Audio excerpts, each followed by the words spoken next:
चपरा राजेंद्र स्टेडियम में चतुर्थ बृहद जनसंवाद कार्यक्रम का आयोजन किया गया। कार्यक्रम नमस्ते बिहार के नाम से आयोजित की गई थी, जिसमें इन्होंने जो बात की पिछली बैठक में मुझसे कही थी वो मुझे ही प्रेरित की। इन्होंने कहा कि मैं जब 9th क्लास में था भोपाल में तो मुझे लोग बिहारी कहते थे और बिहारी छात्र के रूप में बोलते। इस मंच पे कई समाजसेवी इसमें बदलाव लाने की मैं चेष्टा करूंगा। प्राध्यापक तथा क्योंकि अब मेरा 160 सेकंड हो चुका है तो मैं अपनी बातों को केवल कंक्लूड कर देखा गया कि मैं ऐसे कार्यक्रम में जो विकास वैभव जी या इस तरह के कोई भी व्यक्ति जो बिहार में मुझे क्यों नहीं, आज हमारे माननीय कुलपति आए हुए हैं झांसी से बेहतर नहीं हो रही है और विश्वविद्यालयों और स्काउट एंड गाइड तथा कई संगठनों ने अपना सहयोग देकर इसको सफल बनाया। अपनी बातचीत भूमिका को हम लोग निर्धारित करें।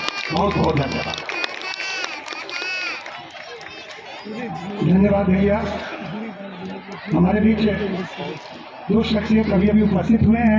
आधे घंटे बोला जाता है। श्री संतोष कुमार माथुर जी, जोरदार तालियों से सर आपका अभिनंदन है, आपका स्वागत है। और हमारे बीच अभी थोड़ी देर पहले उपस्थित हुए हैं। आज के कार्यक्रम के प्रणेता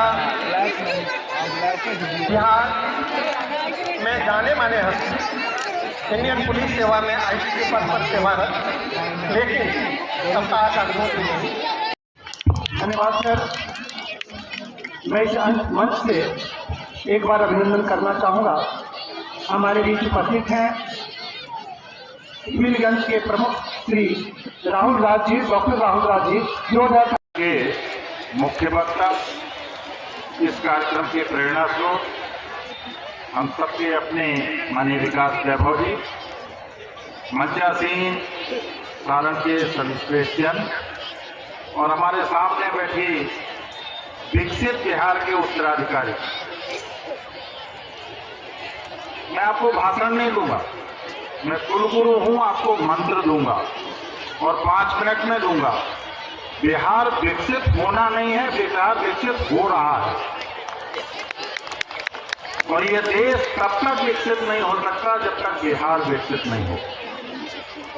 ये इतिहास हमें बताता है, बिहार के अलावा कोई ये मंत्र नहीं दे सकता कि ये देश कैसे विकसित हो। और एक मंत्र है, जब जब बिहार ने चिंता करना छोड़ दिया, चिंतन करना शुरू कर का श्राप माना जाता था, आज मैं बिहार के नंबर 1 विश्वविद्यालय में ले आया हूं।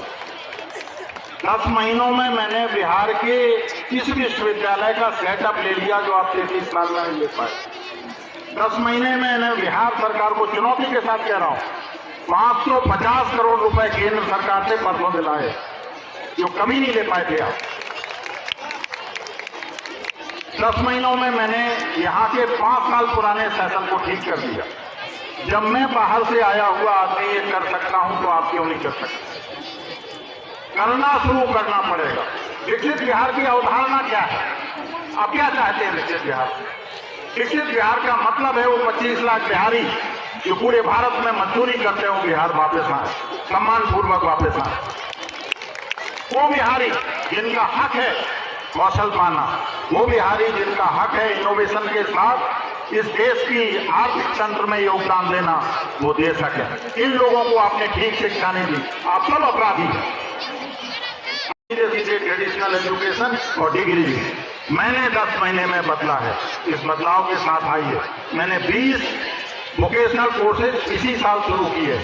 जब तक गांव-गांव में स्किल की इंडस्ट्री नहीं होगी, जब तक गांव-गांव में बच्चों को आइडिया को प्रेरित करने के लिए MSME नहीं होगी। सत्यनारायण जी बैठे हैं, ये बड़े उद्यमी हैं, बाहर इनके उद्यम है, बिहार में क्यों नहीं लगाते? बिहार को क्यों नहीं इंस्पायर करते? मैं इनसे निवेदन करूंगा, मेरे विश्वविद्यालय में पहला कौशल विकास केंद्र आप लगाएं, इसी महीने लगाएं और बिहार के कम से कम 1000 बच्चों को नौकरी दिलाने का ठेका मैं लेता हूं। मैंने 150 बच्चों को इस साल नौकरी दिलाई है, अपने कैंपस से दिलाई है।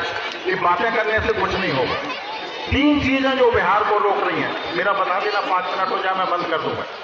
पहली चीज, पूरे देश का जो शहरीकरण हुआ है वो 33% की रफ्तार से है, बिहार का शहरीकरण 11% की रफ्तार। जब तक आप शहरों को अच्छी सुविधाएं नहीं देंगे, यहाँ के नगर निगम बिल्कुल बेकार है। छपरा को देख लीजिए आप, मैं छपरा के महापौर के पास 3 बार गया हूँ, छपरा के विधायक बैठे हैं यहाँ, इनके पास गया हूँ। इस विश्वविद्यालय अकेला विश्वविद्यालय है भारत में जहाँ बस नहीं चलती है बच्चों की। बच्चे क्लास में जाए कैसे? परिवहन की जगह वहाँ रेल के ट्रक खड़े रहते हैं। हमको सोचना पड़ेगा और स्पष्ट बोलना पड़ेगा, बिहार की विकास के न होने के जिम्मेदार हम हैं।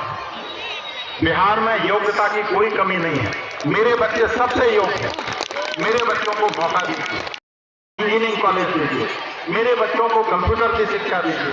6 चीजें हैं जिनमें पिछले अगले 10 साल में, बस 1 मिनट और लेकर, fintech, financial technology, agriculture technology, health technology, logistic technology, housing, clean water, energy, इन 7 क्षेत्रों में आने वाले 10 वर्षों में 8 करोड़ से ज्यादा रोजगार आने वाले।